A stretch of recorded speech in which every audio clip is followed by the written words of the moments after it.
Hello everyone, welcome back to my YouTube channel वांगशियान an emotions. I hope आप सब अच्छे हैं। अच्छे नहीं हो तो हो जाओ यार। सो गाइस, स्टार्टिंग में बता दूं कि एपिसोड हद से ज़्यादा छोटा होने वाला है क्योंकि मुझे टाइम बहुत कम मिला है आज के लिए, इसलिए। और एक तो मैंने लेट डाला है एपिसोड, इसके बावजूद छोटा एपिसोड है, तो ज़्यादा नाराज़ मत होना। चलो तो फिर बिना देरी के आज के इस एपिसोड को स्टार्ट करते हैं। विंग और वांगजी की ज़िंदगी बहुत ही खुशहाल चलने लगी है। ऐसा लगता है दोनों की ज़िंदगी अब बिना किसी उतार चढ़ाव के बहुत स्मूथ जाएगी, जहाँ पर वांगजी विंग को ढेर सारा प्यार करता है और विंग वांगजी को भी ढेर सारा प्यार रिटर्न करता है। साथ में सिचेन तो है ही, लां सिचेन, जो हमेशा विंग को टीज करता ही रहता है, किसी न किसी बात के लिए उसे छेड़ता ही रहता है। और वांगजी को इस बारे में पता है, पर वो ज़्यादा कुछ नहीं कहता है क्योंकि उसके भाई ने खुद विंग को वांगजी के हाथ में सौंप दिया। अब वांगजी और क्या एक्सपेक्ट कर सकता है अपने भाई से? क्या वो ये और एक्सपेक्ट करे कि उसके बिलव्ड पर्सन से सचिन बात भी ना करे? तो ये तो पॉसिबल नहीं है। सब इंडिविजुअल्स हैं और वांगजी ये चीज़ समझता है, पर विंग को दिखाने के लिए वो जल भुनकर के राख होने का नाटक ज़रूर करता है, क्योंकि अभी तक वांगजी ने बताया नहीं है कि उसकी याददाश्त बहुत पहले वापस आ गई थी। दूसरी तरफ है हमारा प्यारा मेंग्याओ। मेंग्याओ की ज़िंदगी अब थोड़ी सी अनस्टेबल हो गई है क्योंकि उसकी ज़िंदगी में कुछ जिम्मेदारी आ गई हैं। एक जिम्मेदारी है शिन की। शिन, जो कि असल में है वेनचिंग का बेटा, पर क्या करे, वेनचिंग वो तो अपने कोर्ट केस में बिजी है, साथ ही वो खुद प्रेग्नेंट है और उसकी प्रेगनेंसी कॉम्प्लिकेटेड है। स्टार्टिंग में उसने इतना ज़्यादा ड्रंक कर लिया था जिसकी वजह से उसकी हेल्थ ज़्यादा ख़राब हो गई है और अभी उसकी प्रेगनेंसी में काफ़ी सारी कॉम्प्लिकेशंस आ गई हैं। वो बेचारी खुद को संभाल ही नहीं पा रही है और उसे संभालने का काम कर रहा है मेंग्याओ। मेंग्याओ के रहते रहते वेनचिंग ने एक अपने लिए छोटा सा अपार्टमेंट खुद ही देख लिया। उसमें ज़्यादा कुछ नहीं है, बस एक रूम है और एक किचन है और कुछ ज़्यादा नहीं है, पर स्टिल वो वहाँ खुश है। एटलीस्ट उसे वो सेटिस्फेक्शन मिल रहा है जो उसे आज तक कभी नहीं मिला था। अच्छा लग रहा है उसे। दूसरी तरफ कोई था जिसके दिल में रंगीन रंग थोड़े उभरने लगे थे। प्यार के कुछ पल यूं ही पलने लगे थे। कुछ था जो उसके दिल में घुलने लगा था। वो इंसान है सिनचैन। सिनचैन जो आज तक कभी किसी ओमेगा को उस एक नज़र से देख ही नहीं पाया जिस नज़र से वो आजकल अपने बॉस को देखने लगा है। उसका बॉस सॉन्गलैन। सॉन्गलैन जो अक्सर सिनचैन को किसी न किसी बात के लिए हल्का फुल्का सा ताना मारता रहता है। कड़वे शब्दों में नहीं, बल्कि खट्टे मीठी नोक-झोंक उनके बीच होती रहती है। इसी की तरह वो आगे बढ़ता जा रहा है। सिनचैन को अपने दिल में वो उमड़ रहे नए नए एहसास जो महसूस हो रहे हैं ना, उनसे वो बहुत खुश है। इस बात से अनजान कि यह एहसास बाद में उसे किस मोड़ पर लाकर खड़ा कर देंगे, उस मोड़ पर जहाँ से पीछे मुड़ने का उसे कोई रास्ता शायद ना दिखे। दूसरी तरफ सॉन्गलैन, जो खुद भी पहली बार किसी में इतना इंटरेस्टेड महसूस करता है। उसे अच्छा लगता है सिनचैन के साथ। सिनचैन एक खुले दिमाग का व्यक्ति है। वो भले एक विलेज से होने के बावजूद, इतना सब कुछ हो जाने के बावजूद, जहाँ पर सॉन्गलैन ने उसे क्या क्या नहीं सुनाया, सिनचैन ने कुछ भी विंग को नहीं बताया। इस बात से सॉन्गलैन को बहुत खुशी हुई और उसके दिमाग में और दिल में, दोनों में ही सिनचैन की रिस्पेक्ट बहुत ज़्यादा बढ़ गई और उसके लिए एक सॉफ्ट सा कॉर्नर उसके हार्ट में उभरने लगा, भरने लगा। अब वो दोस्ती है या दोस्ती से कुछ ज़्यादा, ये तो ना तो सॉन्गलैन को पता है और ना ही सिनचैन को, पर उनके बीच जो कुछ भी था, तो मीठा मीठा सा एहसास उन दोनों को भी हो रहा है, उनके लिए बहुत ज़्यादा अच्छा है, क्योंकि ऐसा महसूस उन्होंने शायद ही पहले कभी किया हो। यहीं पर कहानी नहीं रुकती है, कहानी और भी आगे है। एक कहानी उस इंसान की जो अभी भी दुख दर्द में है, जिसे ना तो कोई सहारा मिला है, ना ही कोई अपना प्यारा मिला है। फैंग। फैंग अभी भी अकेला है। उसकी ज़िंदगी एक ऐसे दोहराए पे आकर खड़ी हो गई है जहाँ से वो आगे बढ़ना चाहे तब भी नहीं बढ़ सकता, पीछे मुड़ना चाहे तो मुड़ नहीं सकता। किसी को मदद के लिए बुलाए तो कोई आएगा नहीं और अपनी मदद खुद करना चाहे तो वो चाहेगा नहीं, क्योंकि उसकी माँ को वो फंसाना नहीं चाहता है, उन्हें बर्बाद करना नहीं चाहता है। कैसे उन्हें तबाह कर दे यही उसे समझ नहीं आता। उसकी माँ लिली, जो कि अजीबोगरीब प्लान बनाए जा रही है। फैंग को सब कुछ पता है और उसे ये भी पता है ये प्लान आगे चल के विंग को हर्ट करेंगे, पर उसे ये नहीं पता है कि विंग ये सब कुछ कर क्यों रहा है। फैंग ने नज़र रखी है विंग के ऊपर, विंग आजकल लान वांगजी के साथ नज़र आता है। फैंग को ये भी पता चला कि वांगजी की याददाश्त जा चुकी है। ये सुनकर उसे बुरा लगा, पर एक पल के लिए उसे अच्छा भी लगा कि एटलीस्ट अब वांगजी का ध्यान उनकी तरफ तो नहीं है, जिसकी वजह से उसकी मॉम का ध्यान वांगजी की तरफ नहीं होगा। फैंग नहीं चाहता, बिल्कुल नहीं चाहता कि विंग को कोई नुकसान हो, और वो ये भी नहीं चाहता कि उसकी वो फैमिली जिसने उसे इतना प्यार दिया है उसे कोई नुकसान हो। पर वो क्या करे, उसकी माँ, उससे तो उसका खून का रिश्ता है ना। हमेशा वो माँ के प्यार के लिए तरसा है, तड़पा है, और जब उसे मिला तो वो उसे अपने से दूर जाने ही नहीं देना चाहता। कभी कभी होता है कोई चीज़ आपको चुभ रही होती है कांटे की तरह, पर फिर भी आप उसे अपने हाथ से जाने नहीं देते हैं, क्योंकि आपको वो चीज़ अपने दिल से बहुत प्यारी होती है। आप जानते हैं कभी कभी कोई इंसान आपके लिए जहर जैसा होता है, पर आपका रहता है कि उस जहर में भी मैं जी लूँ, उस जहर को भी मैं पी लूँ, पर उसे छोड़ना मुझे गवारा नहीं। वही एक चीज़ फैंग के साथ है। आखिर वो कैसे अपनी माँ को छोड़ दे, क्योंकि वो गलत है।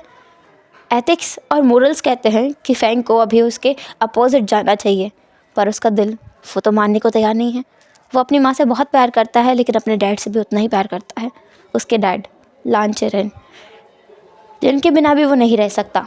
लेकिन क्या करें, माँ तो माँ होती है।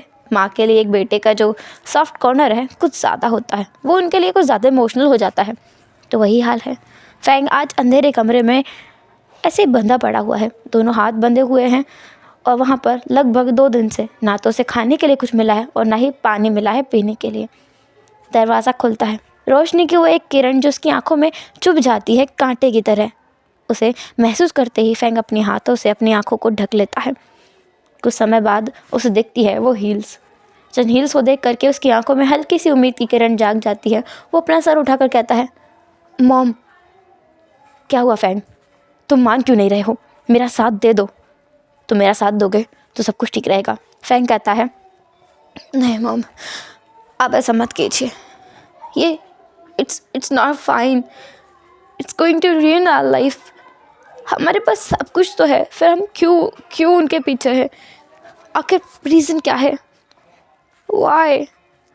आप अपने बेटे के लिए भी ये सब नहीं छोड़ेंगी? आपने मुझे यहाँ इस तरीके से रखा, मैं रह सकता हूँ, पर आप उन्हें नुकसान मत पहुँचाइए ना। तुम चुप रहो, तुम्हारे ऊपर उन लांस का रंग चढ़ चुका है। उस रंग को उतारना अच्छे से आता है मुझे। उन लांस के बारे में तुम ज़्यादा मत सोचो, और उस बेकार लड़के के बारे में बिल्कुल मत सोचो। फैंग, तुम्हें उससे अच्छा लड़का मिल जाएगा।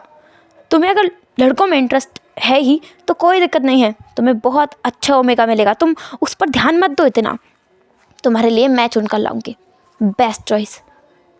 मम्मा, बेस्ट चुन कर लाएंगी? क्या मेरा दिल बेस्ट चॉइस को पसंद करेगा? आपने मुझसे तो पूछा ही नहीं, क्या मुझे बेटर चाहिए? क्या मैं किसी और को चाहता हूँ? आपने मुझसे तो बिल्कुल नहीं पूछा। एटलीस्ट एक बार आप देख तो सकते हो मेरी तरफ कि तुम किस दौर से गुजर रहे हो मैं देख पा रही हूँ, लेकिन किस दौर से मैं गुजर रही हूँ तुम नहीं देख पा रहे हो, और ना ही तुम कभी देख सकते हो, क्योंकि इन द एंड तुम उन लांस के रंग में रंग चुके हो। इसलिए मेरी परवरिश, मेरा सब कुछ प्यार तुम्हें कुछ नज़र नहीं आता ना। मॉम, आज मुझे पहली बार एहसास हो रहा है कि उस दिन आप मुझे ऑर्फनेज में छोड़ के गए तो आप वापस आते ही नहीं, तो मैं खुश रहता। एटलीस्ट डैड भी खुश रहते। विंग, मैं आशियान के साथ होता आज, जहाँ पर आशियान किसी और का हो चुका है, वो मेरा होता, वो मेरे साथ होता। पर तुम उसके बारे में ज़्यादा मत सोचो, मैंने कहा ना। तुम्हें समझ क्यों नहीं आता है फैंग? तुम्हारी मॉम भी पेन में है, तुम उसके पेन को महसूस क्यों नहीं कर सकते? क्योंकि मुझे कुछ पता ही नहीं है कि आप किस पेन में हैं। मुझे तो आप खुश दिखती हैं, हमेशा मुस्कुराते हुए, अपने फेस पे ये स्माइल लेते हुए नज़र आती है। तो मैं कैसे जान लूँ कि आप पेन में है? मैं हूँ पेन में, और मैं तुम्हें नहीं बता सकती कि मैं कितने पेन में हूँ। एटलीस्ट तुम तो मेरे बेटे हो, बिना बताए कुछ चीज़ें समझ जाना चाहिए ना तुम्हें। और मैं आपका बेटा हूँ, बताने पर तो आपको समझ जाना चाहिए कुछ चीज़ें। फैंग अपनी जगह पर खड़ा होकर के अपनी माँ को बता रहा था कि जिस तरीके से उसकी मॉम उससे उम्मीद लगाए बैठी है कि वो अपनी मॉम को समझे, क्या उसकी मॉम से वो उम्मीद नहीं लगा सकता कि उसकी मॉम फैंग को समझे? लिली वहाँ एक पल और नहीं रुक पाती है। वो बाहर जाती है और एक गार्ड से कहती है कि इसे पानी और खाना दोनों दे दे। एक गार्ड आता है, फैंग को खाना और पानी देता है और उसके हाथों को खोल देता है और कहता है सर आप ये खा लीजिए और पर आप बाहर नहीं जा सकते। फैंग कहता है उन्हें क्या लगता है मैं उन्हें छोड़कर यहाँ से भाग जाऊँगा, जो मुझे यहाँ यूँ बांध कर रखा है। मैं आशियान से बहुत प्यार करता हूँ, अपनी फैमिली से बहुत प्यार करता हूँ, पर अपनी माँ को छोड़कर नहीं जा सकता। मेरी सबसे बड़ी कमज़ोरी ये है और मुझे खुद पर बहुत बहुत गुस्सा आता है, घिन आता है कि क्यों मुझे अपनी माँ से इतना प्यार है। नहीं होना चाहिए, नहीं होना चाहिए। ऐसा बोलते हुए ही फैंग की आँख से आंसू का वो एक बूंद नीचे गिर जाता है। फैंग का बिल्कुल मन नहीं कुछ खाने का, लेकिन उसे पता है अगर उसे जीना है तो खाना पड़ेगा। फैंग सामने पड़ा हुआ फूड उठाता है जो कि उसका फेवरेट है। फैंग उसे उठा करके देखता है और अपने दिमाग में थोड़ी कुछ पुरानी यादों में गुम हो जाता है। कुछ देर के लिए वो उन्हें जी लेना चाहता था। पुरानी एक मेमोरी जिसमें उसे याद है स्कूल के वो दिन जहाँ पर फैंग हंसते हुए बोलता है विंग तुम्हें तो पता भी नहीं है कि मुझे पसंद क्या है। विंग बोलता है अरे ऐसा कैसे नहीं पता है, मुझे पता है। तुम्हें देखो चीज़ सैंडविच, तुम्हें चीज़ सैंडविच पसंद है और तुम्हें उस पर जैम पसंद है। चीज़ सैंडविच में तुम जैम लगा के खाते हो। और तुम्हें पसंद है फ़िश, फ्राई फ़िश, है ना? फैंग कहता है अरे वाह तुम्हें तो सब कुछ याद है, वाह। विंग कहता है देखा मैं सच में स्मार्ट हूँ। फैंग कहता है हाँ तुम मेरे साथ रहते रहते स्मार्ट बनते जा रहे हो, थोड़ी देर और साथ रहोगे ना you going to be so smart. Okay now let's go, मुझे बहुत भूख लगी है। तुम्हें पता है ना फैंग को भूख बर्दाश्त नहीं होती है। विंग कहता है फैंग तुम भी ना, ऑल राइट चलो। वैसे मैं भी अपने लंच बॉक्स में तुम्हारा फेवरेट फूड लेके आया हूँ। मैंने मॉम से स्पेशली कहा था कि मेरे लिए बनाए। तुम घर का खाना खाओगे ना? तुम मेरे लिए अपना फूड लेकर आए हो? हाँ तुम्हें नहीं खाना? देखो बहुत मन से बनाया मॉम ने। मॉम कहती हैं कि जब भी कोई चीज़ दिल से बनाते हैं तो वो बहुत अच्छी होती है। तुम खा के देखोगे ना तुम्हें अच्छा लगेगा। हाँ मैं ज़रूर खाऊंगा। कहाँ है दिखाओ। विंग के लंच बॉक्स से फैंग अपने हाथ से फ़िश लेता है और वो सैंडविच भी लेता है। आधा खुद खाता है, आधा अपने हाथ से विंग को खिलाता है। विंग कहता है तुम्हें मुझे फीड कराने की ज़रूरत नहीं थी, देखो मेरे पास तो हाथ है, मैं खुद खा सकता था, तुम्हें ये करने की ज़रूरत नहीं थी। वैसे तुमने किया ना, अच्छा लगा। फैंग कहता है हाँ तुम्हें अच्छा लगा? क्या कहा तुमने, दोबारा बोलना। मेरा मतलब वो नहीं था। तुम डबल मीनिंग क्यों निकाल लेते हो? अच्छा मैंने क्या मीनिंग निकाला? मुझे पता है तुमने मीनिंग निकाला होगा कि विंग कितना बुद्धू है ना, उसे इतनी चाइल्डिश चीज़ें भी पसंद आती है। अरे विंग ऐसा कुछ नहीं है, मुझे तो अच्छा लगा, तुम्हें मेरे एक्शंस अच्छे लगते हैं। अच्छा चलो अब मुझे एक रीज़न भी बताओ कि मुझे ये फ़िश और ये सैंडविच क्यों फेवरेट है मेरा? क्यों फेवरेट? तुम्हें अच्छा लगता होगा खाने में, इसका टेस्ट तुम्हें वर्ल्ड का बेस्ट टेस्ट लगता होगा, सिंपल। नहीं विंग ऐसी बात नहीं है, मुझे ये इसलिए पसंद है क्योंकि तुम्हें याद है जब मैंने फ़र्स्ट टाइम इस स्कूल में एडमिशन लिया था तब मैं अपना लंच बॉक्स लाना भूल गया था। मेरे पास पैसे थे, मैं कैंटीन में जाके खा सकता था, बट मेरा मन ही नहीं हो रहा था। पर तुमने ज़बरदस्ती मुझे यही खिलाया था। तो देखो तुम मेरे पहले फ्रेंड हो इस स्कूल में, इसलिए तुम मुझे इतने पसंद हो। विंग कहता है अच्छा तब से तुम मुझे पसंद करते हो तो तुमने बताया क्यों नहीं? प्रपोज तो मैंने किया है तुम्हें पहले। फैंग कहता है मुझे डर लगता था कहीं तुम मुझे रिजेक्ट करके चले गए तो, इसलिए मैंने नहीं बताया। वो दोनों हंसने लगते हैं। Back to present. फैंग की आँख से फिर एक बार आंसू ओझल हो जाते हैं। वो सैंडविच की तरफ देखता है और एक बस बिटर स्माइल करता है। उसमें पेन था, हल्की सी खुशी भी थी पुराने लम्हों को याद करते हुए। फैंग उस सैंडविच को लेता है और ज़बरदस्ती खाने लगता है। वो जैसे ही खाता है उसे झटका लगता है, धसका लगता है, वो खांसने लगता है। सामने जो इंसान खड़ा था वो तुरंत ही फैंग को पानी पिलाता है और कहता है, फैंग तुम मान क्यों नहीं जाते हो, मैडम की बात मान लो, तुम खुश रहोगे फिर।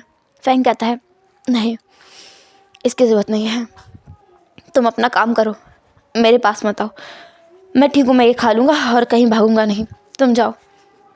नहीं फैंग, मुझसे अब तुम्हारी ये हालत नहीं देखी जाती है, please please agree on her terms, मान जाओ ना। तुम्हारे 2 बार कहने से क्या मैं मान जाऊँगा? तुम्हें लगता है कि तुम्हारी अहमियत इतनी ज़्यादा है मेरी ज़िंदगी में कि जहाँ पर मैं मेरी मॉम की बात नहीं मान रहा हूँ, जहाँ पर मैं मेरे प्यार, मेरी फैमिली की मदद करने के लिए नहीं जा रहा हूँ, मैं वहाँ तुम्हारी बात मानूँगा? तुम शायद भूल गए हो कि मैं कौन हूँ और तुम कौन हो। वो इंसान थोड़ा सहम जाता है क्योंकि उसे पता है उसकी औकात। वो मिसेस लिली के नौकर का एक बेटा है, तो उसकी इतनी हैसियत नहीं है कि वो फैंग के बराबर बैठकर कुछ कहे। वो इंसान वहाँ से चला जाता है। फैंग वहीं लेट जाता है।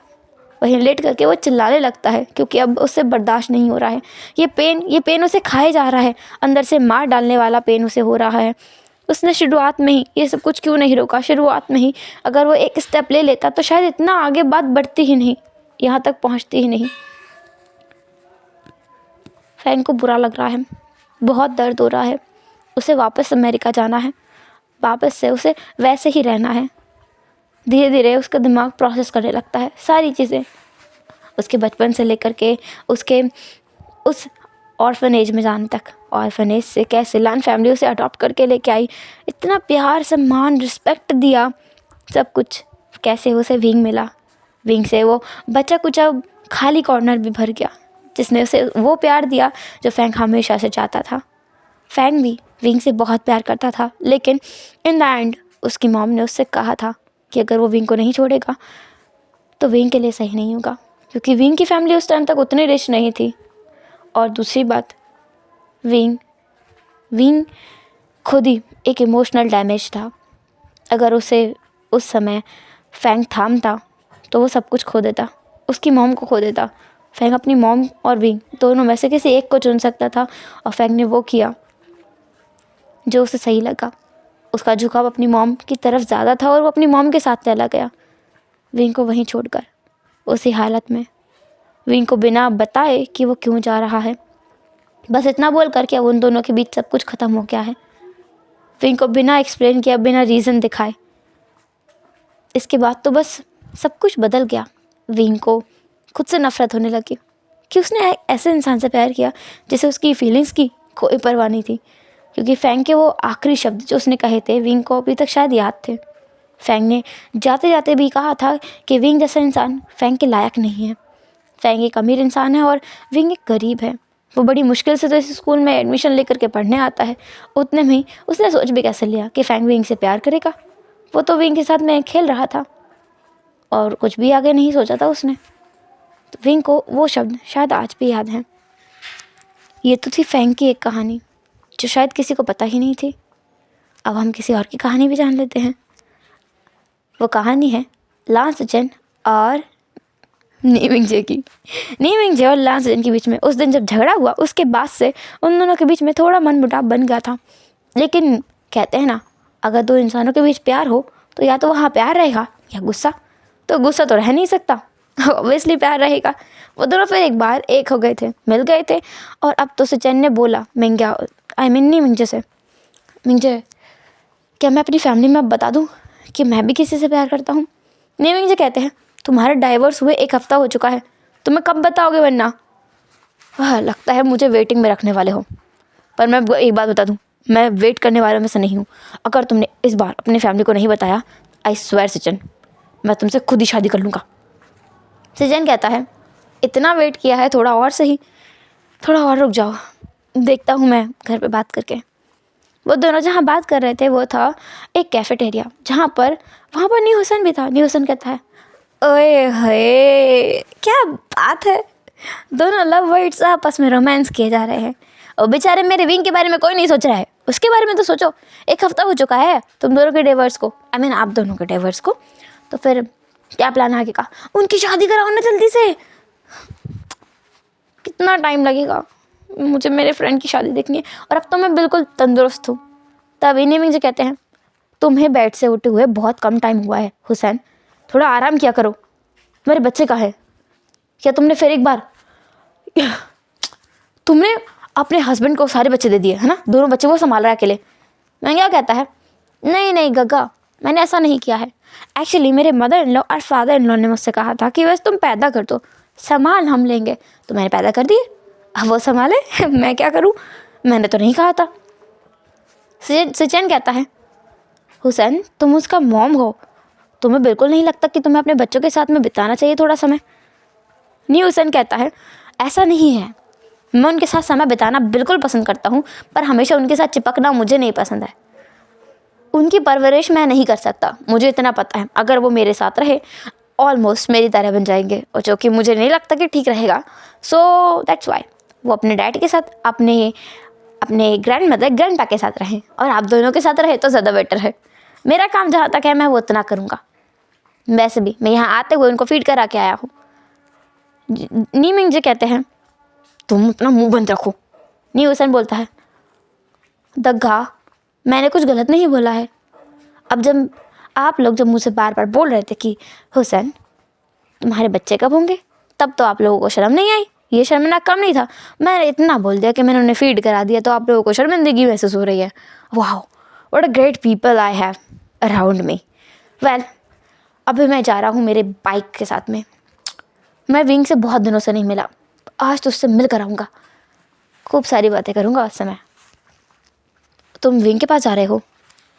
लांस जिन पूछ लेते हैं। हुसैन कहता है, हाँ आपको कोई मैसेज कन्वे करना है क्या? लांस जिन कहते हैं, हाँ बोल देना। पिछली बार जब वो मुझसे मिला था तब उसके नेक पर एक हिकी मार्क दिख रहा था, अगली बार जब वो बाहर निकले तो उन मार्क्स को छिपा कर निकले। नीमिंग जे लांस जिन की तरफ घूर कर देख रहा था और न्यू हुसैन हंसते हंसते बोलता है, ऑलराइट काका, मैं ज़रूर बोलूँगा, राइट्स ना बाय। उनको बाय करके निकल जाता है। नीमिंग जे लांस जन को घूरते हुए देखकर बोलते हैं, तुम उसके हिकी मार्क्स भी देखते हो? लांस जन कहता है, अरे तुम गलत समझ रहे हो, आंखें चली गई मेरी, मैं क्या करूँ। वैसे भी वांग जी कितना ख़राब इंसान है, उसने बिल्कुल यहाँ हिकी बनाई थी, यहाँ पर सब कुछ दिख रहा था उसका, बिल्कुल जॉ लाइन के नीचे हिकी बनाई थी, सब कुछ बेकार है। जैसे ही लांस जन ने अपनी फिंगर पॉइंट करके नीमिंग जी को दिखाया था कि वो हिकी कहाँ थी, नीमिंग जे झुक करके लांस जन को किस करने लगता है, उसी जगह पर, उसी स्पॉट पर जो कि लांस जन का एकदम वीक एरिया है। लांस जन बेचारा टेबल को पकड़ लेता है और अपने आप को कंट्रोल करता है कि वो बिल्कुल भी अपने एक्सप्रेशंस को बदले नहीं और मौन तो बिल्कुल ना करे। कुछ देर बाद नीमिंग जे उससे दूर हटते बोलता है, परफेक्ट आर्ट। तुम्हारा परफेक्ट आर्ट बहुत बेकार है, पब्लिक में है हम। So what, we going to be husbands, हम लोग शादी करने वाले हैं। हुई नहीं है अभी, शादी होगी, तुम बहुत बेकार हो। लांस जन आगे चले जाते हैं हल्का सा गुस्सा करते हुए। वो गुस्सा टेम्पररी है पर उसे मनाना तो पड़ेगा ना, तो नीमिंग जी भी उसके पीछे पीछे जाते हैं। हम देखते हैं विंग का सीन। विंग जो कि अपने ऑफिस में सॉन्गलैन पर चिल्ला रहा है और कह रहा है, व्हाट द हेल सॉन्गलैन, कितना टाइम हो गया है तुम्हें यहाँ काम करते करते, इसके बावजूद तुम्हें मेरी चीज़ें समझ नहीं आई, मेरा पैटर्न क्या है काम करने का, तुमने ये क्या किया है, इस फाइल में कितनी सारी मिस्टेक्स हैं, आजकल जहाँ ध्यान क्या है तुम्हारा, कितने प्रोजेक्ट्स बकाया बचे हैं, उन प्रोजेक्ट्स में भी इतनी सारी मिस्टेक्स हैं, तुम कर क्या रहे हो आजकल। उसी टाइम पे डोर पर नॉक होता है। डोर पर जैसे नॉक होता है विंग कहता है, कम इन। अंदर आता है नी हुसैन कहता है, ओ गॉड विंग, मुझे लग रहा है तू कुछ ज़्यादा ही गुस्से में है। विंग कहता है, ऑफ कोर्स मैं गुस्से में हूँ, इतना मेरे ऊपर क्यों चिल्ला रहा है, मैं तो ये कंपनी का कोई एम्प्लॉय नहीं हूँ, हाँ तो मेरे ऊपर चिल्लाए मत। विंग कहता है, हाँ वो बात नहीं हुसैन, इसका ध्यान पता नहीं कहाँ है आजकल, इसमें लगता ही नहीं है बिल्कुल भी, पूरी फाइल्स में गलतियाँ भरी पड़ी हैं, प्रोजेक्ट्स में गलतियाँ भरी पड़ी हैं। न्यू हुसैन थोड़ा सा तेज़ा होकर के सॉन्गलैन को देखता है। सॉन्गलैन को पता है न्यू हुसैन कुछ ना कुछ उल्टा बोलेगा, तो सॉन्गलैन अपना सिर मोड़कर बोलता है, मैं जाता हूँ, इनको ठीक करके लाता हूँ। एक मिनट विंग, तुझे नहीं लगता है सॉन्ग को किसी से प्यार हो गया है? ये सुन करके विंग सॉन्गलैन को घूर कर देखता है, बोलता है, इसे और प्यार, impossible. Hussain don't kid me, हाँ मजाक करना बंद करो, इससे और प्यार बिल्कुल नहीं हो सकता, ये नामुमकिन है। न्यूसन विंग को घूर कर देखते हुए बोलता है, नामुमकिन तो मुझे तुम्हारा लगता था, पर तुम्हें तो हो गया प्यार, वो भी इतना सारा कि तुम शादी करने पर उतर आए हो, तो उसे क्यों नहीं हो सकता। विंग की बोलती अब बंद हो जाती है और वो घूर कर सॉन्गलैन को देखने लगता है। सॉन्गलैन कहता है, ऐसा कुछ नहीं है, तुम दोनों गलत समझ रहे हो। मेरा ध्यान बस फैमिली में कुछ ज़्यादा है। मेरा कज़न है ना शुयांग, वो हमेशा परेशान करता रहता है मुझे। विंग कहता है, एक मिनट, किसका नाम लिया तुमने। सॉन्गलैन कहता है, शुयांग, तुम्हें बताया तो था कि मेरा एक कज़न है। विंग कहता है, तुमने बताया था तुम्हारा एक बहुत ही बेवकूफ़, निहायत ही घटिया, परवट किस्म का एक कज़न है, राइट। सॉन्गलैन कहता है, एक मिनट विंग, मैंने तुमसे इतना कहा था कि मेरा एक कज़न है, ये डिस्क्रिप्शन मैंने नहीं दी। विंग कहता है, ये डिस्क्रिप्शन मैंने दी है। शुयांग, राइट, वो जो लान कंपनी में काम करता है। सॉन्गलैन कहता है, यस राइट, तुम्हें कैसे पता। ऑफ कोर्स मैंने सही गैस किया है, वो परवट है, बहुत बड़ा वाला परवट है। यू नो व्हाट, कितना फ्लर्टी नेचर है उसका। न्यूसन बोलता है, विंग, क्या उसका दिल भी तुम पर आ गया है। वाओ, यहाँ पर इंसान को एक इंसान से प्यार नहीं होता है, तुमसे तो कितने सारे लोग प्यार करते हैं। वाओ, तुम्हारे पास चॉइस है, वांग जी को छोड़ दो, उसको पकड़ लो, टेस्ट करके देखो, ट्राई करके देखो। विंग न्यूसन को घूर कर देखता है और न्यूसन चुप हो जाता है, क्योंकि उसे पता है ये मजाक करने वाली चीज़ नहीं थी, जो उसने बोला है बहुत सीरियस है। लेकिन विंग उसे कुछ नहीं कहता है। सॉन्गलैन की तरफ घूर कर देखते हुए बोलता है, व्हाटएवर, तुम्हें किसी से प्यार हो गया है। एक बार फिर नॉक होता है उनके कन्वर्सेशन को डिस्टर्ब करते हुए। विंग कहता है, कम इन। सनशाइन अंदर आते हुए बोलता है, क्या हुआ, तुम कुछ गुस्से में नज़र आ रहे हो। कुछ नहीं, वो बस ऐसे ही। तुम बताओ किस काम के लिए आए हो। वो मैं ये कॉफ़ी लाया था तुम्हारे लिए। ये कौन है। अच्छा जी, तुम्हारा दोस्त होगा ना विंग। विंग कहता है, हाँ ये मेरा दोस्त है न्यूसन श्याओ शिनचैन। श्याओ शिनचैन, तो ये है शिनचैन। वेल, तुम भी काफ़ी ज़्यादा हैंडसम हो। माय बैड, तुम मुझे बहुत लेट मिले हो, थोड़े जल्दी मिलते। ऑफ कोर्स मैं मेरे उस बेकार सल्फा शादी न करके तुमसे करता। हालांकि मेरा हस्बैंड भी बहुत स्मार्ट एंड हैंडसम है, पर तुम्हारी बात अलग लग रही है। मेरे साथ कुछ डेट पर चलना चाहोगे। सॉन्गलैन दूसरी तरफ बिल्कुल जल बुन करके राख हो गया था। उसे बहुत ज़्यादा गुस्सा आ रहा था न्यू हुसैन पर पहली बार। तो वो कहता है, हुसैन तुम कुछ काम करने के लिए आए थे ना यहाँ, तो अपना काम करो और चलते बढ़ो। फालतू की बातें क्यों कर रहे हो, वो हमारा नया एम्प्लॉय है, तुम उसके साथ ऐसे बात नहीं कर सकते, उसकी अपनी डिग्निटी है। न्यू हुसैन सॉन्गलैन को घूरते हुए बोलता है, क्या इसका तुम सपोर्ट कर रहे हो। सॉन्ग कहता है, मुझे सबका सपोर्ट करना चाहिए, मैं इस ऑफिस का एक बहुत ही अच्छा मेंबर हूँ और अपने एम्प्लॉयज़ की बहुत रिस्पेक्ट करता हूँ, बिल्कुल विंग की तरह, तो मैं सबको सपोर्ट करता हूँ। विंग जो आंखें घुमा लेता है, सॉन्गलैन कुछ ज़्यादा ही बोल रहा है, ऐसा कुछ भी नहीं है।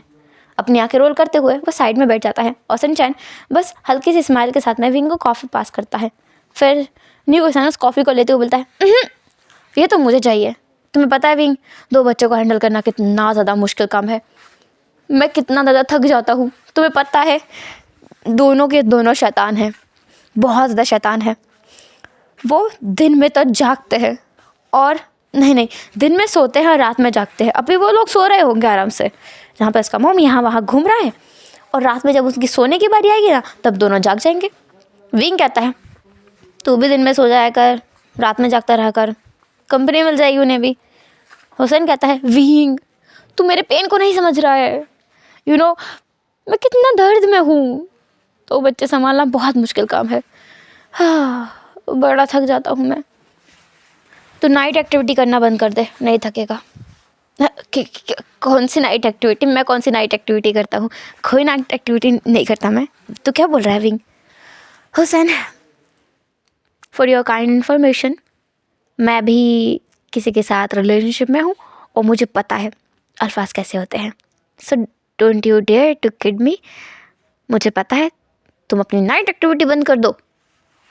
वैसे भी अभी अभी बेड से उठे हो, अभी तुमने डिलीवर किया 2 बच्चे, फिर एक बार तुम चालू हो गए, शर्म नहीं आती। विंग शादी इसलिए की थी, तो अब मैं वो सब ना करूँ तो मैं खुद ही मर जाऊँगा। मुझे वो सब करना बहुत पसंद है। ऑफ कोर्स वो मेरी एनर्जी है, अगर मैं वो ना करूँ तो मुझे एनर्जी नहीं मिलती है। बेचारा सिंचैन जो खुद को वहाँ पर ऑकवर्ड महसूस करता है क्योंकि उसे पता है इन सब चीज़ों का मतलब। ये डबल मीनिंग बात है, उसे सब समझ में आती है। सॉन्ग लाइन जो नी हुसैन को घूर कर देखते हुए बोलता है, हुसैन कभी तो देख कर और सोच समझ के बोला करो ना, दिखता नहीं है सिंचन यहीं पर है, वो सुनेगा क्या सोचेगा तुम्हारे बारे में। सिंचन कहता है मैं चलता हूँ। तभी नी हुसैन बोलता है, अरे रुको, तुम कहाँ जा रहे हो, तुम तो विंग के दोस्त हो ना, तुम्हें आज पता चल ही जाना चाहिए कि विंग और मैं कितने परवर्ट टाइप के हैं। विंग तुम हो ना परवर्ट। Hussain fuck you.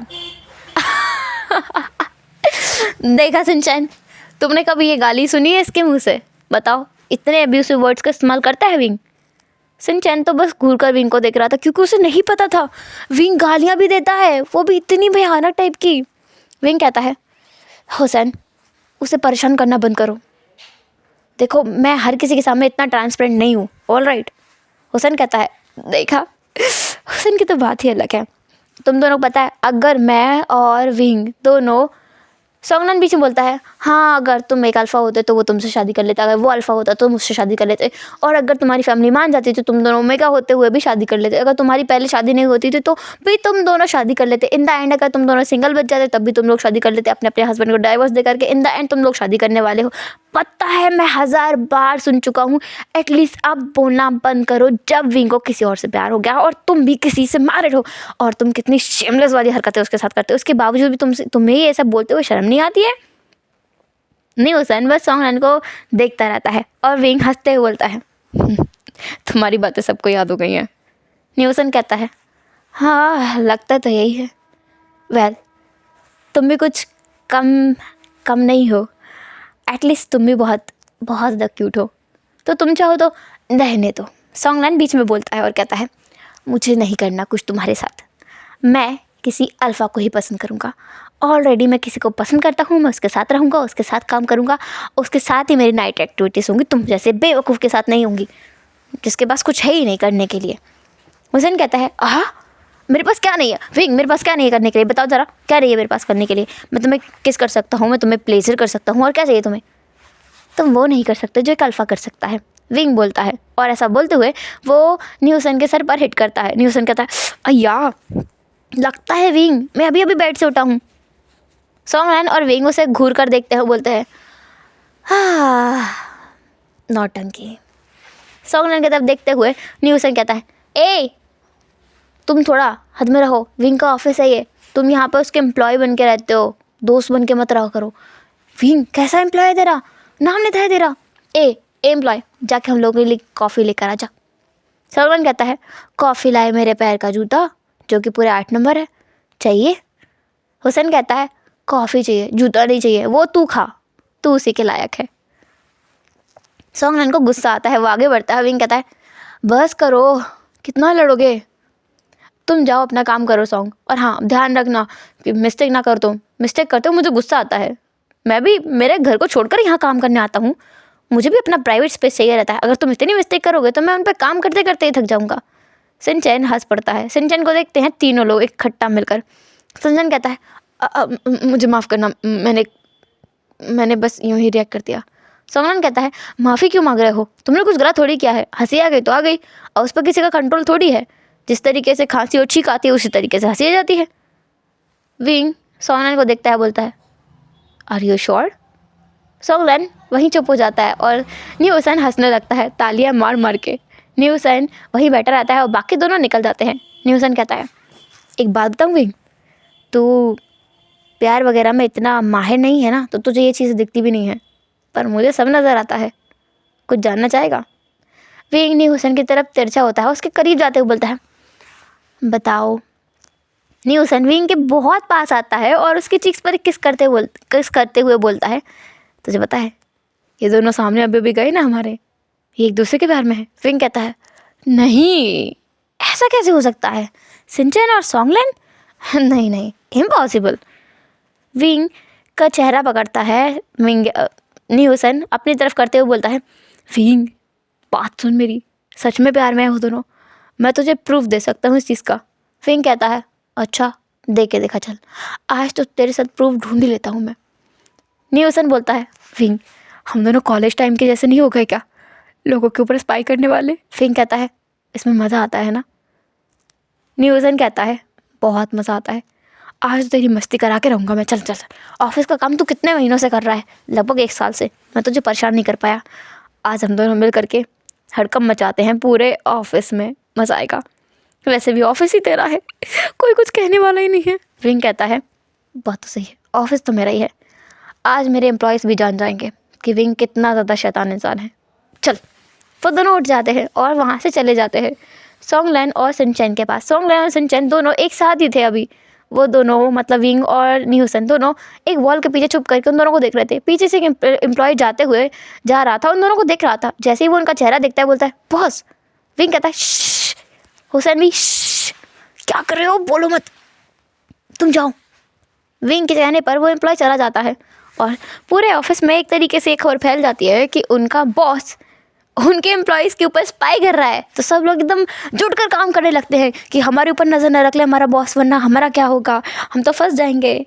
ये सोचते हुए सब लोग बहुत अच्छे से काम करने लगे थे। दूसरी तरफ यहाँ था हमारा सनचैन और सॉन्गलैन, दोनों की वो हल्की हल्की नज़रें मिल रही थी। उनका हल्का हल्का शर्माना हो रहा था, हल्की हल्की मंद मंद आवाज़ में बातें हो रही थी, छोटी छोटी सी मुस्कुराहट आपस में पास आउट हो रही थी। साथ ही साथ थोड़ा थोड़ा देर में कभी सनचैन तो कभी सॉन्गलैन एक दूसरे को टच करने के कोई ना कोई बहाने ढूंढ रहे थे। हालांकि उन दोनों को खुद ही एहसास नहीं था कि वो क्या एहसास है जिसकी वजह से वो एक दूसरे की तरफ बस खिंचे चले जा रहे हैं और फिजिकल कांटेक्ट की डिमांड हो रही है। दोनों को नहीं पता था, लेकिन ये पता था न्यूसन को। विंग कहता है मुझे लग रहा है इनके बीच कुछ कनेक्शन है। न्यूसन कहता है मैंने कहा था ना इनके बीच डीप वाला कनेक्शन हो गया है, तूने ध्यान नहीं दिया, दोनों प्यार में है। विंग विंग कहता है सच में, ये तो अच्छा है। न्यूसन कहता है बहुत अच्छा है, फाइनली सॉन्ग को कोई तो मिला उसको टक्कर देने वाला। विंग कहता है पर सनचैन तो बहुत बोला है, मुझे लगता है सनचैन बेचारा इसके साथ पागल हो जाएगा। सनचैन को क्या दिखा है सॉन्गलैन में, इतना अच्छा तो अल्फा है, सॉन्गलैन के पीछे क्यों पड़ा है। न्यूसन कहता है विंग ऐसा तो मैं भी कह सकता हूँ, भांजी इतना अच्छा तो अल्फा है, तेरे पीछे क्यों पड़ा है। विंग कहता है ए मैं भी कितना स्मार्ट हूँ, दिखता नहीं है तुझे, और इतना सुंदर भी हूँ। वो तो मैंने डिवोर्स ले लिया, वरना सचिन भी मुझे छोड़ने वाला थोड़ी था अगर मुझे उसके भाई से प्यार नहीं होता तो। न्यूसन कहता है हाँ अच्छा मजाक है, गगा मेरे दग्गा को बहुत पसंद करते हैं और तुझ में तो बिल्कुल इंटरेस्टेड नहीं है। उन्होंने मुझे यहाँ आते हुए बोला था, क्या बोला था, कि अगली बार से बाहर निकले ना तो अपनी नेक को अच्छे से कवर करके जाना। पिछली बार उन्होंने तेरा वो लव मार्क देख लिया था नेक पर। विंग कहता है हाँ, तभी मैं कहूँ वो मुझे देख देख के हंस क्यों रहा था, सचिन ने मुझे तभी क्यों नहीं बताया। न्यूसन कहता है ताकि सब लोग देख सके कि तेरा हस्बैंड तुझसे कितना प्यार करता है, पूरे ऑफिस ने देखा होगा। विंग विंग कहता है चुप रह बेशरम कहीं का। विंग बेशर्मी तो मैंने की नहीं है। हुसैन पीछे से चिपक जाता है विंग से। उन दोनों का जो मतलब उन दोनों का जो प्राइवेट एरिया था वो एक दूसरे से रब हो रहा था। विंग कहता है क्या कर रहा है, कुछ करने की कोशिश कर रहा हूँ, कुछ कर पाता तो कर देता। हुसैन नहीं हुसैन, अगर तू अपनी हरकतें बाज नहीं आया ना तो देखना। विंग मुझे ऐसा क्यों लगता है कि तू आज वो सब करके आया है इसलिए ऐसा कुछ हो रहा है ना।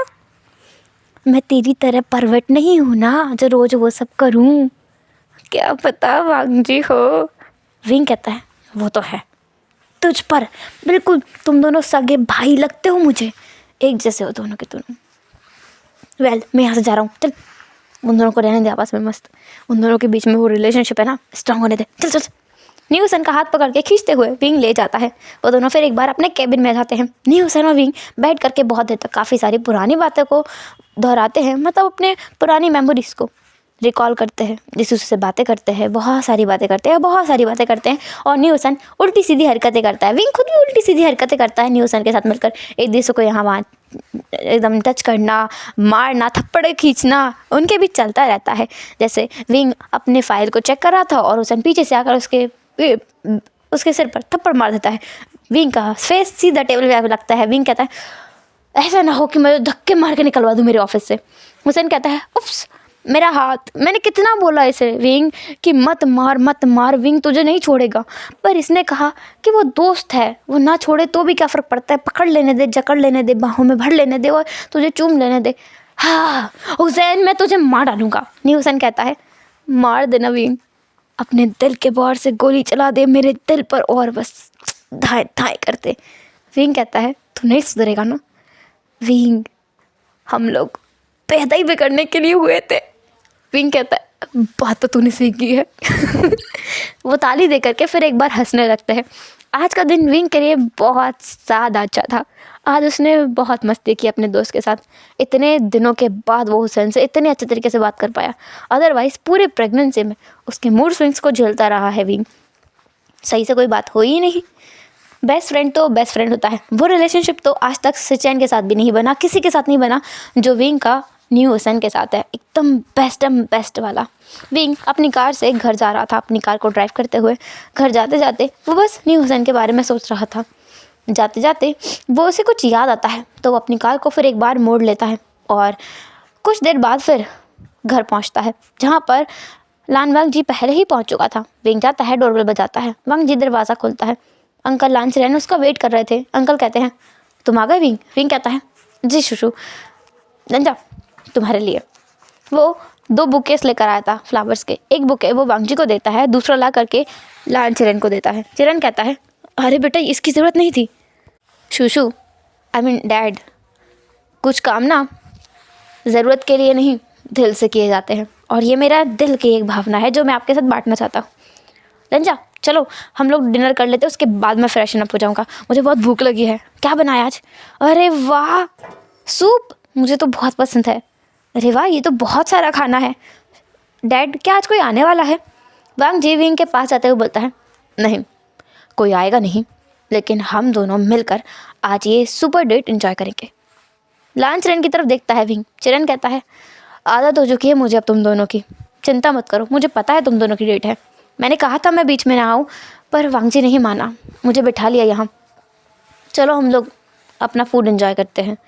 वो लोग बैठ जाते हैं, अपना अपना डिनर करते हैं, जहाँ पर विंग अपने हाथों से लान चिरन को भी खाना खिलाता है। लान चिरन विंग में अपने बेटे को देखने लगता है। उसे विंग को देखते हुए फैंग की याद आती है। फैंग भी कभी कभी ऐसा किया करता था, लान चिरन को अपने हाथों से खाना खिलाया करता था। लान चिरन की आंखों में हल्के से आंसू की परत आ जाती है। विंग को समझ आता है कि क्या हो रहा है। विंग खाना फिनिश हो जाने के बाद में वांग जी से कहता है लंजा, मुझे डैड से कुछ बात करनी है, थोड़ी देर में आऊँ? वांग जी कहता है वांग जी चला गया और विंग यहाँ लान चिरन की तरफ देखते हुए बोलता है शुशु, आप बुरा महसूस मत कीजिए। अगर आप बुरा ना माने तो आप मुझे अपना बेटा मान सकते हैं। लान चिरन जो बहुत इमोशनल हो गया था, वो विंग के सर पर हाथ फेरता है। उसके सर पर हाथ फेरते हुए बोलता है मैं समझ गया, तुम्हारे साथ बहुत गलत हुआ, इसके बावजूद तुम, ऐसी बात नहीं है शुशु, जो होना था वो हो चुका है, इसके बारे में सोचकर कोई फ़ायदा नहीं है। पर आप मुझे समझते हैं, मुझ पर विश्वास करते हैं, मुझे इस बात की बहुत खुशी है। इस दुनिया में मुझे कई बार गलत साबित करने की कोशिश हुई है। ज़्यादा लोग मेरे ऊपर विश्वास नहीं करते, लेकिन आप करते हो। आपको पता है शुशु, जब मैं छोटा था तब मैं सोचा करता था कि जब मेरी शादी होगी और मेरे पास मेरा बहुत प्यारा एक हस्बैंड होगा तो वहाँ मुझे एक फ़ैमिली मिलेगी, बड़ी सी फैमिली, जिसमें मुझे डैड का प्यार और मॉम का प्यार बराबर का मिलेगा। विंग, तुम्हारे तो मॉम डैड है ना? शुशु, है तो सही, पर बचपन से ही एहसास मुझे अक्सर होता हुआ आया है कि वो अचिंग से ज़्यादा प्यार करते हैं, मुझसे नहीं। क्योंकि शायद मैं ओमेगा हूँ, मुझे तो शादी करके कहीं और जाना ही था, तो मैंने भी सोच लिया मैं ओमेगा हूँ, मुझे शादी करके कोई और जाना ही है तो वहाँ मैं अपनी फैमिली बनाऊँगा। मुझे डैड मिलेंगे, मॉम मिलेगी, जितने फैमिली होगी ना मैं सबको एक्सेप्ट करूँगा अपने दिल से, उन्हें अपना बना लूँगा। तो अब तक तो मैं वांग जी के लिए आपको डैड बोलता आया था, पर मैं आज आपको दिल से अपना डैड मानता हूँ। डैड। लान चिरन अपने आप को रोक नहीं पाता है और विंग को गले लगा लेता है और कहता है बस करो, बस इससे ज़्यादा मत बोला, मैं नहीं कर पाऊँगा सहन। हाँ, तुम बस खुश रहो, तुम मेरे बेटे हो ना, तुम्हारा सपोर्ट करेगा अब ये चिरन, हमेशा तुम्हारे साथ खड़ा रहेगा, तुम चाहे कुछ भी क्यों ना करो, हमेशा तुम्हारा साथ देगा। विंग कहता है नहीं शुशु, डैड। लान चिरन हंसते हुए बोलता है कोई बात नहीं, तुम्हें जो ठीक लगे तुम मुझे वो बुलाना, पर तुमने मुझे डैड कहा अपने दिल से, मुझे अच्छा लगा। विंग कहता है मुझे भी अच्छा लगा कि फाइनली मैं किसी को दिल से डैड बोल पा रहा हूँ, सिर्फ रिश्ते के लिए डैड नहीं बोल रहा हूँ। अभी मैं जाऊँ वरना लंजा फिर आ जाएगा और परेशान करेगा फिर। लांचरन कहता है ठीक है, पर इस बार तुम अपना दरवाज़ा बंद कर लेना। विंग कहता है हाँ, अब वो मैं, ज़्यादा कोई ज़रूरत नहीं है तुम्हें इतना परेशान होने की, जाओ तुम जाओ, वरना वो सच में आ जाएगा और तुम्हें अपने बाहों में उठा के लेके जाएगा और फिर तुम्हें ज़्यादा एम्बैरसिंग लगेगा। विंग कहता है डैड। लांचरन हंसते हुए बोलता है क्या हुआ, क्या अब तुम्हारे डैड तुम्हें छेड़ भी नहीं सकते? विंग कहता है मैं जा रहा हूँ। विंग वहाँ से चला जाता है हंसते हुए, शर्माते हुए, और लांचरन वहीं खड़ा रहता है। उसकी स्माइल धीरे धीरे गायब हो जाती है और उसकी जगह उसकी आंखों में एक हल्का सा दर्द उभर आता है। वो सीधे अपने कमरे में आता है और कमरे में आकर वो फ़ोटो निकाल लेता है जो उसकी और फैंग की थी, जिसमें फैंग और चिरन दोनों ही हंस रहे हैं कॉफ़ी पीते पीते काउच पर बैठकर, जहाँ पर उनका वो यूएसए का बंगलो पीछे दिखाई दे रहा है। उस तस्वीर पे हाथ फेरते हुए लांचरन अपने आप से कहता है काश कि तुम सही होते फैंग, तुमने ऐसा क्यों किया, तुम्हें मुझे रीज़न बताना होगा। तुम हो कहाँ मुझे ये भी नहीं मालूम है, कब से कोशिश कर रहा हूँ तुम्हें ढूंढने की, तुम मुझे मिल ही नहीं रहे हो। एक बार मुझे मिल जाओ, मुझे सब कुछ बता दो। तुमने अगर गलत भी किया होगा तब भी मैं तुम्हें बचाऊँगा। क्या करूँ, एक बाप हूँ ना, तुम्हारी गलतियों पर पर्दा डालना, उसके लिए मेरा ज़मीर तो नहीं मानता, पर क्या करूँ, इस दिल का कमबख्त दिल, आज तक किसी ने प्यार किया ही नहीं सिवाय मेरे बेटे के। तुम्हें अपना मान लिया सब कुछ मैंने। तुमने ये क्यों किया फैंग, ना करते ना। तुम्हें अपने डैड का एक बार भी ख्याल नहीं आया कि इतने सालों में तुम्हें एक बार भी अपने डैड के लिए वो महसूस नहीं हुआ? फैंग मेरे बच्चे, वापस आ जाओ, मैं तुम्हें बहुत मिस करता हूँ। डैड रियली मिस यू बेटा। यहाँ पर एक डैड की तड़प दिखाई देती है, जहाँ पर लांचरन सबके सामने कितना ही स्ट्रॉन्ग क्यों ना बने, अंदर से वो भी टूट रहा है, बिखर रहा है। वो अपने बेटे को ढूंढ रहा है पर वो उसे मिल ही नहीं रहा है। क्या करे, समझ नहीं आ रहा है उसे। दूसरा वांग जी और विंग का देखते हैं, जहाँ पर जैसे ही विंग अंदर जाता है वैसे ही वांग जी उसे खींच कर अपनी बाहों में भर लेता है और कहता है क्या बात कर रहे थे इतनी देर तक, बहुत टाइम लगा तुम्हें। विंग कहता है अब क्या तुम्हें डैड से भी जलन हो रही है? सीरियसली, डैड से तो जलन नहीं होनी चाहिए ना रंजा। नहीं हो रही है, मुझे उनसे कोई जलन नहीं हो रही है। मैं बस तुम्हारा इंतज़ार कर रहा था और बस थक गया था इंतज़ार करते करते। अगर मैं नहीं आता तो तुम नीचे आते और मुझे बाहों में उठा कर ले आते, है ना? अरे वाह, तुम तो मुझे बहुत अच्छे से समझने लगे हो। बाबे चलो हम आज का कार्यक्रम चालू करते हैं। विंग कहता है नहीं लंजा, रहने दो ना, और हाँ तुम मुझे यहाँ एक ही मत देना, कोई ना कोई देख लेता है। तुम बोल रहे हो कुछ ना करूँ और फिर बोल रहे हो कि हिकी ना दूँ, मतलब कुछ करूँ, है ना?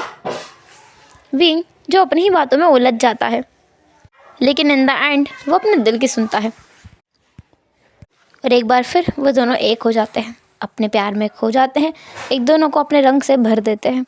विंग अपने प्यार से और वांग जी अपने बेशुमार खुमार से उसे प्यार जताता है। वांग जी और विंग दूसरे के बहुत करीब हो जाते हैं और कब उन दोनों को इतना समय बीत जाता है कि वो दोनों को नींद आ जाती है पता ही नहीं चलता है, पर वो दोनों वैसे ही सो जाते हैं। अब तो ये उनके लिए बहुत नॉर्मल सी बात हो गई है। विंग जिसकी आंखें हल्की सी खुली हुई हैं वो अपने दिमाग से कहता है मुझे कुछ अजीब लग रहा है। ये बिल्कुल उस तरीके का एहसास है जिस तरीके का एहसास मुझे सालों पहले हुआ था जब फैंग मुझे छोड़कर गया था। रंजा, कहीं तुम भी मुझे छोड़कर तो नहीं जाने वाले ना? ऐसा मत करना, अगर इस बार ऐसा हुआ तो अगली बार तो मैं किसी पर भरोसा करने के लायक ही नहीं बचूंगा। मेरी फीलिंग्स कितनी भी स्ट्रॉन्ग क्यों ना हो जाएं, लेकिन मैं मर जाऊंगा अब। तुम ऐसा कुछ मत करना।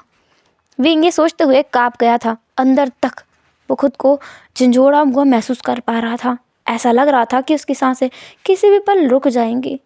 विंग की आंखें बंद होती हैं और वो किसी काली जगह पर खो जाता है।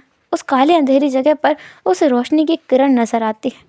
जैसे जैसे वो उस किरण के करीब जाता है, विंग को अच्छा लगने लगता है। वो वांग जी का नाम पुकारने लगता है, कहता है लंजा तुम हो ना? लंजा मुझे यहाँ डर लग रहा है। लंजा लंजा तुम हो ना? लंजा ये बहुत डरावनी जगह है, प्लीज़ मेरे करीब आओ, मुझे मुझे इस तरीके से परेशान ना करो। जैसे जैसे वो रोशनी करीब आती है विंग को एक उम्मीद की किरण नज़र आने लगती है। विंग को लगता है वांगजी उसके करीब भागते हुए आ रहा है, क्योंकि कदमों की वो भागने की आवाज़ उसे सुनाई दे रही थी। साथ में हल्का हल्का अपना नाम भी उसे सुनाई दे रहा था, विंग विंग, आशियान आशियान। वो नाम विंग का ही था, लेकिन कुछ अलग था। लेकिन जैसे ही वो उस चेहरे को देखता है जो उस रोशनी में चमक रहा था, विंग थम जाता है, क्योंकि वो वांगजी नहीं था, फैंग था। फैंग की आंखों में आंसू भरे पड़े थे और विंग उसे देख रहा था। फैंग कहता है, आशियान आशियान, करीब आओ मेरे, तुम्हें अंधेरे से डर लगता है मुझे पता है, करीब आओ मेरे sweet heart, I really miss you, आओ मेरे पास आओ। विंग उसे देखता रहता है, उसके आंसू धीरे धीरे गायब हो जाते हैं और फेस पर आ जाती है एक डेविल स्माइल। फैंग कहता है, तुम्हें क्या लगता है तुम इतने खुश रह पाओगे और मैं तुम्हें खुश देखूंगा? ऐसा नहीं होगा। जिस तरीके से मैं तुम्हें तड़पता हुआ छोड़कर गया था, मैं तुम्हें फिर और एक बार तड़पता हुआ देखूंगा, तुम्हें बर्बाद कर दूंगा विंग में। आशियान बर्बाद हो जाएगा। आशियान बर्बाद हो जाएगा। आशियान तुम बर्बाद हो जाओगे, किसी लायक नहीं बचोगे, मैं तुम्हें किसी काबिल नहीं छोड़ूंगा। इस तरफ विंग, जिसकी सांसें फूलने लगी थी, विंग जो उस अंधेरे में खुद को अकेला पा रहा था, वो रोशनी अब गायब हो रही थी, उसकी जगह काला अंधेरा लेता जा रहा था और विंग खुद को उस अंधेरे में कैद पा रहा था कि अब वो इस अंधेरे से कभी निकल के नहीं जाएगा, कभी बाहर नहीं जाएगा, कभी नहीं निकल पाएगा। तभी कोई उसे ज़ोर ज़ोर से हिलाता है, उसके कानों में वांगजी की आवाज़ जाती है और विंग की आंखें खुल जाती हैं। विंग देखता है कि उसका पूरा बदन पसीने से भीगा हुआ है, लेकिन ये तो गया साइड में। वांगजी उसे नजर आता है, वांगजी को तुरंत विंग गले लगा लेता है और कहता है, लंजा लंजा तुम कहीं जाना नहीं, तुम कहीं जाना नहीं, तुम मेरे पास हो ना। विंग वांगजी से दूर होता है, उसके चिक्स को दोबारा अपने हाथों से टच करके महसूस करने की कोशिश करता है, पूरे फेस को वांगजी के वो किस करने लगता है और कहता है, लंजा तुम हो ना, तुम कहीं नहीं गए ना, कहीं जाना नहीं, कहीं जाना नहीं, छोड़ना नहीं मुझे छोड़ना नहीं लंजा, लंजा तो कहीं जाना नहीं, लंजा जाना नहीं लंजा लंजा। क्या हुआ है विंग, तुम बहुत परेशान लग रहे हो, क्या कोई बुरा सपना देखा? सपना? लंजा लंजा तुम कहीं नहीं जाओगे ना? मुझे नहीं जाऊंगा, मैं कहीं नहीं जा रहा हूँ, मुझे छोड़ना नहीं छोड़ूंगा। क्या बकवास कर रहे हो, मैं क्यों जाऊंगा कहीं, बुरा लग रहा है। ऐसा मत करो विंग, तुम ठीक हो, ठीक रहो, मैं हूँ तुम्हारे साथ, तुम्हारे पास यही हूँ, मैं कहीं नहीं गया हूँ। तुम दूर चले गए थे, कहीं से नहीं आए मुझे। तुमने बुरा सपना देखा था, सपने सिर्फ सपने होते हैं विंग, सच्चाई नहीं होते हैं। चिंता मत करो, मैं हूँ तुम्हारे साथ, कुछ नहीं होगा तुम्हें, डोंट वरी। तुम रहना मेरे साथ है ना हमेशा, कहीं नहीं जाओगे ना छोड़कर मुझे? मैं कहीं नहीं जाऊँगा, कुछ नहीं करूँगा, चिंता मत करो। तुम भाग तो नहीं जाओगे ना मुझे छोड़कर? मुझसे कहोगे तो नहीं ना कि मैं प्यार के लायक नहीं हूँ, मैं तुमसे नीचे ओहदे में हूँ, कहोगे तो नहीं ना? किसने कहा तुमसे ये सब? मैं ऐसा कुछ नहीं करूँगा, तुम ये क्या सोच रहे हो? मैं हमेशा तुम्हारे साथ रहूँगा, तुम्हारे पास रहूँगा, मैं तुमसे बहुत प्यार करता हूँ विंग, आई लव यू। नहीं जाओगे तुम कहीं नहीं जाओगे, कहीं नहीं जाओगे। ऐसा बार बार रिपीट करते हुए विंग पकड़ लेता है वांगजी के हाथ को बहुत कसकर और उसकी बाहों में खुद को समेट देता है, उसे गले लगा लेता है। वांगजी विंग को उसी पोजीशन में ले करके बैठा रहता है। विंग की कुछ देर बाद नींद लग जाती है और वांगजी सोच में पड़ जाता है कि अगर क्या देखा है विंग ने अपने सपने में जिसकी वजह से वो इतना डर गया। पर वांगजी को एक चीज़ रियलाइज़ हुई, अभी वो दोनों एक रिश्ते में नहीं है। विंग को सिक्योर महसूस कराने के लिए वांगजी कुछ भी करने को तैयार है, खुद को एक रिश्ते में बांधने के लिए भी। वैसे भी ये तो बाद में कभी ना कभी करना ही है। तो वांगजी खुद से कहता है कि वो बहुत जल्द से जल्द विंग से शादी करेगा, अब चाहे कुछ भी क्यों ना हो। उसे पता चल चुका है उसके भाई और विंग के बीच में डाइवोर्स हो चुका है, तो अब वो शादी कर सकता है। तो विंग से अब वो एक रिश्ते में बंधेगा, शादी करेगा, ताकि विंग को दोबारा कभी ऐसा महसूस ना हो कि वांगजी से छोड़कर भाग सकता है, कहीं जा सकता है, उसे भुला सकता है। वांगजी इसी सोच में वहाँ बस पूरी रात बैठा रहता है। साथ ही वो अपने फ़ोन से अपने भाई को मैसेज करता है कि बताता है कि वो शादी करना चाहता है, वो भी कल के कल, एक दिन में करना चाहता है। वो अब और इंतज़ार नहीं करेगा, वो कल ही शादी करेगा और उसकी तैयारियाँ आज ही चालू करते जाए। लांस जैन बेचारा आधी रात में नीमिंग के पास में था। उसका फ़ोन बार बार बज रहा था, मैसेजेस पे मैसेज आए जा रहे थे। नीमिंग जब उसके फ़ोन को देखते उठाकर तो देखते हैं वांग जी का नाम से मैसेज आ रहे हैं। तो वो लॉक खोलकर देख लेते हैं, तो देखते हैं तो पता चलता है कितने सारे मैसेजेस इस बारे में है कि वो शादी करने वाला है। उसकी शादी के रिगार्डिंग जो भी प्लान्स है सारे उसने वहाँ मैसेज करके अलग अलग मैसेज में बताए थे कि बार बार फ़ोन रिंग करे और सचिन जाग जाए। नीमिंग जे सचिन की तरफ देखता है और अपने मन में कहता है, हाँ ये तो सो रहा है, लगता है इसका भाई मुझे नहीं सोने देगा।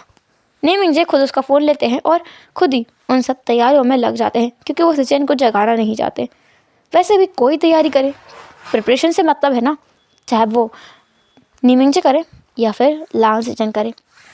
तो नीमिंग जे ने उस डिस्क्रिप्शन के अकॉर्डिंग जो भी वांग जी ने कहा था उसके अकॉर्डिंग पूरा वेन्यू तैयार कर लिया था, सब कुछ प्रिपेयर हो चुका था। साथ ही उसने सचिन के मोबाइल से उसके मॉम एंड डैड को इतनी रात में मैसेज करके बता दिया था कि विंग और वांग जी शादी कर रहे हैं, वो भी कल के कल। साथ ही उसने लांचरन को भी ये मैसेज किया था, क्या पता उसे बताया भी है या नहीं। उसने न्यू हुसैन को भी बता दिया था फ़ोन करके कि न्यू हुसैन तैयार हो जाए, उसके दोस्त की कल के कल शादी होने वाली है। न्यू हुसैन तो हैरान था इतना कि वो कहता है, दगा ऐसा कैसे हो सकता है, मैं आज ही तो उससे मिल कर आया हूँ, उसने मुझे कुछ नहीं बताया, उसकी तो ऐसी तैसी, मैं उसके घर जा रहा हूँ अभी अभी। नीमिंग जो कहते हैं ये वांग जी ने कहा है, अब वांग जी ने कहा है तो सच में उसकी शादी कल ही होगी। और मुझे नहीं पता है उसने ऐसा क्यों कहा है, मैंने प्रिपरेशन कर ली है, तुम भी रेडी रहना। नीमिंग जी की बात सुनकर न्यू हुसैन पूरे घर को सर पे उठा लेता है। उसके दोनों बच्चे तो पहले से ही पूरे घर को उठा कर रखते हैं, वो भी एक बन गया था उनमें से, क्योंकि इमोशन न्यू जो बच्चों को संभाल रहा था, उसकी मदर इन लॉ एक बच्चे को संभाल रहे थे, उसके father in law new Hussain को संभाल रहे थे, वो उन्हें हेल्प कर रहे थे। न्यू हुसैन जो कपड़ों का अंबार लगा के बैठ गया था, उसने कहा ये भी सही नहीं है, वो भी सही नहीं है, ये भी बेकार है, ये तो पिछली बार ही पहना था, ये बहुत पुराना हो गया है, ये तो एक हफ्ते पहले लिया है मैंने, नहीं नहीं नहीं ये नहीं, मुझे कुछ अच्छा कपड़े शन्यू कुछ करो, एटलीस्ट कुछ तो करो, मैं अब ऐसा नहीं रह सकता। कल मेरी दोस्त की शादी है, विंग की कल शादी, एटलीस्ट मुझे पहले बताना चाहिए था ना, कम से कम 1 महीने पहले तो बताना चाहिए था। मैं प्रिपरेशन कैसे करूँगा, मेरे पास तो कुछ भी नहीं है। ओ गॉश, कपड़े, ज्वेलरीज, ऑर्नामेंट्स, और इन दोनों बेवकूफ़ों के लिए भी कुछ नहीं है। मोशन्यू कहता है, हुसैन संभल कर बोलो, वो हमारे बच्चे हैं। तो न्यू हुसैन कहता है, ओके मेरे खरबूजों के लिए कुछ नहीं है, अब तुम जो कुछ बताओ क्या करूँ मैं। मोशन्यू बस एक गहरी सांस छोड़ता है क्योंकि उसके हस्बैंड का कुछ नहीं हो सकता, जो उसे चाहिए वो तो चाहिए। लगता है इस प्रेगनेंसी ने हुसैन को कुछ ज़्यादा ही बिगाड़ दिया है, अब तो जो मांगो वो उसी टाइम पे चाहिए, नहीं मिला तो पूरा सर घर पे उठा लेना है। मोशन्यू तुरंत अपना फ़ोन उठाता है और किसी को कॉल करता है, बोलता है, हेलो हाँ मैं बोल रहा हूँ। उधर से आता है रिस्पॉन्स, इतनी रात को क्यों कॉल किया है, मैं सो रहा था। मोशन्यू कहता है, जो भी हो अपना मॉल ओपन करो, मेरा वाइफ आने वाला है, उसे जो भी पसंद हो सब कुछ दे देना, पैसे की बात रही तो वो मैं पे करूँगा, ओके। वो इंसान कहता है, इतनी रात में शॉपिंग, सुबह आ जाना ना। मोशन्यू कहता है, एक बार कह दिया तो कह दिया, ज़्यादा सवाल मत पूछो, जो कहा है वो करो। नहीं करोगे क्या? वो इंसान कहता है, नहीं नहीं मैंने मना किया है, तुम ले आओ अपनी वाइफ को, हम दिखा देंगे तुम लोगों को सामान। मोशन्यू कहता है, तुम्हें मैं लेके चलूँ या तुम खुद जाओगे? न्यू हुसैन कहता है, मैं इन दोनों को छोड़ के नहीं जा सकता, दिन भर तो ये लोग सोते हैं इसलिए मैं छोड़ जाता हूँ, पर रात में ना बाबा ना, ये लोग रोने लगे तो वैसे भी रो ही तो रहे हैं, मैंने छोड़कर नहीं जाऊँगा। मॉम डैड आप भी चलो और तुम भी चलो मेरे साथ, मुझे पसंद करके कौन दिखाएगा, मैं कपड़े पहन कर आऊँगा, कौन बताएगा कि अच्छा लग रहा है कि नहीं लग रहा है। न्यू हुसैन ने तो पूरे घर वालों को रात में ही शॉपिंग मॉल में घुसा लिया था। वहाँ जा कर के वो कपड़े ट्राई करता है और मोशन्यू के सामने आके बताता है, ये ठीक है क्या, ये कुछ ज़्यादा हैवी कलर नहीं है क्या, और वैसे भी ये रेड है, रेड तो विंग पहनेगा शायद, नहीं नहीं ये ठीक नहीं है, कुछ और, मैं क्या ओमेगास वाला कुछ ट्राई करूँ, पर वो मुझे सूट नहीं करता है, मुझे कुछ ऐसा चाहिए एकदम धड़कता भड़कता, कुछ एकदम मज़ेदार अच्छा सा। मोशन्यू और मोशन्नी के पेरेंट्स बस न्यू हुसैन को देख रहे थे, उन्हें गुस्सा नहीं आ रहा है, वो बस थोड़े से फ्रस्ट्रेटेड है कि यार इतनी रात को कौन लेके आता है, कल सुबह आ जाते। पर उन्हें पता है न्यू हुसैन की शॉपिंग है तो जल्दी ख़त्म नहीं होने वाली है, बहुत लंबा समय गुजरेगा, बहुत टाइम लगेगा उसे शॉपिंग करने में, और होता भी वही है, न्यू हुसैन को शॉपिंग करने में बहुत टाइम लगता है। वो सिर्फ अपने लिए नहीं बल्कि पूरे फैमिली के लिए सामान खरीदता है और विंग के लिए एक गिफ्ट भी रेडी करके रखता है कि ये गिफ्ट रहेगा उसकी पूरी फैमिली की तरफ से, और न्यू सन अलग से एक गिफ्ट देगा विंग को अपनी तरफ से, जो उसने सालों पहले प्रिपेयर करके रखा था विंग के लिए, कि विंग के लिए वो ये गिफ्ट देगा। पर कभी मौका आया ही नहीं और विंग को उसने दिया ही नहीं। हेलो एवरीवन, तो कैसा रहा आज का एपिसोड? जैसा भी लगा हो मुझे कमेंट करना। मैंने बोला था स्टार्टिंग में कि सुपर डुपर तरीके से शॉर्ट रहेगा, पर बन गया एपिसोड। चलो, लेट अपडेट ज़रूर मैंने किया है, सो उसके लिए सॉरी। फिर मिलते हैं नेक्स्ट एपिसोड में, तब तक लिए अपना ख्याल रखना और मेरा इंतज़ार करना। Bye bye.